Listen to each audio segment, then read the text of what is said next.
We got this beautiful GT3 RS 991.2. So what I wanted to show you guys is what we normally inspect for track inspections. This is just some of the components. So what we actually noted somebody not put these fasteners in the right area. These are supposed to be swapped. This one was missing, so when we were actually on a rally, we had to rig something up and put a bolt here. The reason why is because it didn't have one, it fell out. And what happens is when you don't have the recess in the right location, especially if you don't use thread lock, this wing right here will come off and it will damage the hangers. The wing is pretty expensive, so very important to do that. So I have the car for a video demonstration on a jack, so I'm going to show and demonstrate a lot of the components that I believe this gentleman had it inspected somewhere else, and I don't know if it was after or before his last racetrack event. But let's go through the brakes. Okay, so what we typically look for is these brakes have obviously cracks. He drives the car like you're supposed to, which is pretty awesome. But the issue is when the actual crack makes it on the edge of the rotor, it needs to be replaced. Or if you can hang your nail in the crack, like this one here and that one there, and they actually extend all the way out, this rotor should have been replaced a little while ago. We're on the other side and inspect that as well. Okay, these are a little bit worse on this side. If we look at some of these, I can hang my nail as I'm running through the rotor on all four of those. You can see some of the edge cracks right there. So that extends all the way out. All those cracks extend all the way out. This rotor needs to be replaced. Going on back side, there is some cracks on the rotors, but these could still be used probably for another track session. We do have cracks here, of course. Can't really rotate this one because it's on the ground, but let's see if I can show you guys.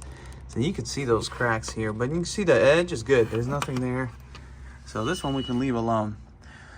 Another big problem on the GT3 RS is we need to check suspension. Okay, so customer complaint was we have noise at the suspension. All right, so let's rotate this wheel.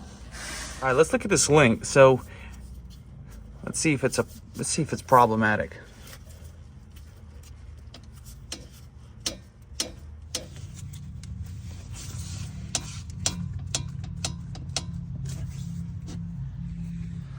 It's definitely problematic. So let's go on the other side. This one's a little bit less play, but you can hear that little popping sound. I want it to be a little tighter than that. This one's running AP brakes. AP uses stainless steel pistons, which is nice. The factory rotors and pads were removed that had the carbon ceramics. All right, let's go to the back. This is where it gets really interesting. Let's look at the side that makes noise. So this whole piece right here, this whole control arm is rotating. So excessive play. This one has 60% more play. On control arms, you normally always want to replace them in sets. If you just do one side, this one's going to be too stiff on the left side. The right side is going to be loose and uneven. The car won't handle as good. And you always want to have the same exact firmness on each axle. So that's just a few things mentioned. Now, of course, we'll do a test drive, we'll check tires. These are the items that can kill you. This is your suspension and your brakes. So that should be tip top. That should be the number one thing that a track inspection shop is doing. The problem, what we see, and from our past inspections that we've done, is customers bring it to a shop, they offer a free inspection, which is fine. They'll quickly rush through the car and they'll just go through it really fast, and they'll miss a couple of those components that I mentioned. Because to do a proper track inspection, it takes 2 hours. If you're not taking 2 hours to do one and you can run through in an hour, that's an incomplete track inspection. And you could say how fast you are. It's impossible. If you're taking the wheels off and you're checking that, or you're removing the center locks and you're not torquing it properly by holding the brake, having the vehicle up in the air, yeah, there's no way you can get it done in 1 hour. You'll miss something. So that's just an example of what we see. I just wanted to mention that. Another thing, we'll look for loose sections like this that come off on the GT3 RSs. This is fairly common on all of them. That's the vent here. A good thing to do is put a fastener here. A professional way is put a clip, and that's what we're gonna do. If you buy this from Porsche, you'll have the same thing happen, because the only fasteners right here, and it fastens into, is this clip into this slot, which doesn't clip in, it just slides in. So pretty flimsy design. I'll show you the other side. And they can come loose and you can mess some things up. So if you're tracking your vehicle like this customer is, that's what I would do, because Porsche obviously doesn't have any upgrades. But yeah, same thing here. This thing was clipped out. We just put it in there. Pretty flimsy piece, but it's very minor, but it's still pretty annoying. See, that's how it clips in, and then you have your fastener here. So that's what we're gonna do on this one. We check the struts. We make sure nothing's cracked. The frame's not cracked. The tower is good. GT4s sometimes will crack. You can actually see stress cracks. GT3s are very rare to crack. You really have to hit something pretty hard, as this is an aluminum tub frame. So yeah, so that's just one of the things. He already has the hook set up here, ready to go just in case. But other than that, the car is in pretty nice shape. I'm just happy that he drives the car, and I'll make possibly a follow-up video on the suspension once we get it done. We have to order all this stuff. I'm also going to replace the hardware here, swap it back to its right order. But that is it, folks. That's what we got going on here. We had another GT3 RS came about 2 weeks ago. That car only had like 800 miles. It was like perfect. There's like nothing wrong with it. I'll show you guys an example of one that gets tracked and one that doesn't. Okay, so we have the left side, driver's side. Here's the camber measurement. 3.8 negative degrees. Okay, left side. Let's go over to the right side. All right. 3.4. So we're off 0.4 degrees, which is a pretty big deal. You want to be dead on because you don't want one wheel too much in, which would be this one, and then the other wheel too much out. That will cause handling issues. This is what it looks like when we set it up for alignment. So we're checking everything right now. That's our setup. We got everything preloaded, so it's time to get to it and get it done. There's going to be a separate video regarding full alignment and how it's done with the... All right, time to do alignment here.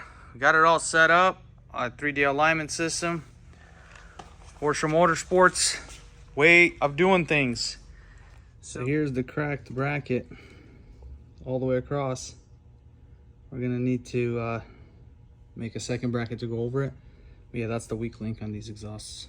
So we're gonna demonstrate a loose. This whole ring just dangles in there, pushes in and out. Back on. Here's the brace that I TIG welded on here. That way it supports everything, and I made this very flush, so I took the D out of here.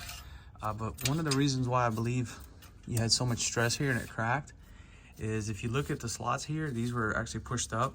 So if you put the bolts in, it was causing a lot of force bind. So it was doing this, it was actually pulling it this way, because when they tighten these, they tighten these afterwards, and it's supposed to be simultaneously, because then it'll move and shift, and that'll put a lot of strain on this. And it can crack it. Obviously this was a weak link, but we're getting ready to torque these bolts back up. I realigned it. So this will be good for your track. You should be fine here. And then we'll talk about replacing this stuff. The driver's passenger side exhaust, that's where the D was. That's the part that I actually deleted and put a brace here. That's where it cracked. Here you're good, but you have exactly loose ring here as well that holds the steel honeycomb catalyst insert here. So that portion here, the ring is just dangling, and eventually it starts to move around and it'll get worse as time goes. And That's due to really high heat and heat cycles. So I just wanted to point that out. So yeah, the exhaust stuff is done. Okay, so one thing I want to mention, these are aftermarket brakes here with steel rotors. Most of the center lock cars, just about from the factory, are going to be carbon ceramics. If you install this wheel, there's a guide that you should use.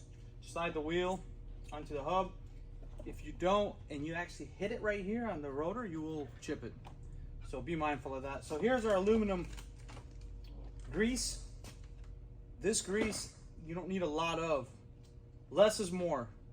So I always clean these up real well, and you have to lubricate here and slightly the thread if there's no aluminum paste on there.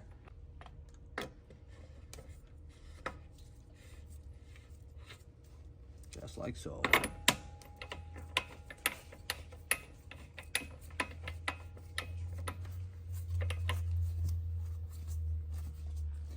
So now we're gonna have a second person inside holding the brake while we do the 3-stage process.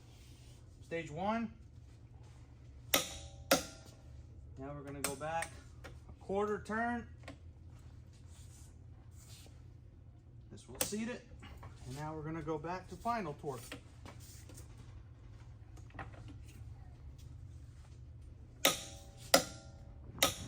Alright gentlemen, and this is it for this video. We will make a couple of follow-up videos with other components that we did mention as far as alignment, wheel tightening, brakes and such. Thank you for watching. We'll see you next time. Like and subscribe.